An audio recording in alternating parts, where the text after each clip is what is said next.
Mungkin yang mudah-mudah Ustazah. Dan tadilah Allahumma inni a'udzubika minal hammi wal hazan wa a'udzubika minal ajzi wal kasal. Kalau itu boleh ingat dah okey dah. Ada lagi satu Ustazah yang orang kata khusus doa tu untuk depression yang teruk. Kalau tak silap saya, wa ufawwidu amri ilallah Innallaha basirun bil ibad. Mungkin Ustazah boleh kupas lagi. Itu surah Ghafir dan ayat tu memang power sangat.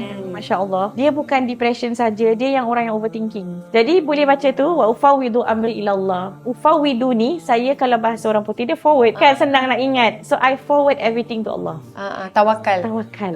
Wa ufawwidu amri ilallah. Kita ni, kita punya kebolehan, keupayaan kita ni limited. Tapi Allah punya Unlimited. Tak ada limit. Jadi kalau kita fikir diri kita memang kita tak boleh. Tapi fikir aku serahkan pada Allah. InsyaAllah Allah akan bantu. La tahzan innallah ma'ana. Allah ada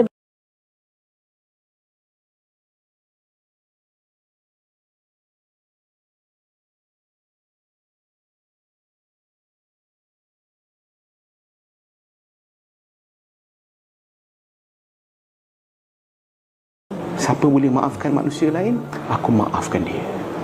Masya-Allah. Maknanya lagi besar sebenarnya Allah akan bagi pada kita. Syarat apa? Memaafkan orang lain. Rupa-rupanya macam ni konsep dia. Semua perkara yang datang hidup kita, semuanya dengan aturan Allah. Bahkan orang yang menyakiti kita itu pun dengan izin Allah. Betul tak? Kalau Allah tak izin, dia tak akan sakiti. Lidah yang cakap buruk pasal kita tu pun adalah dengan izin Allah. Kalau Allah tak izin, lidah tu tak akan fitnah kita. Bila Allah izinkan dan benda tu menyakiti kita, sebenarnya Allah sedang menjawab kita punya doa. Doa apa?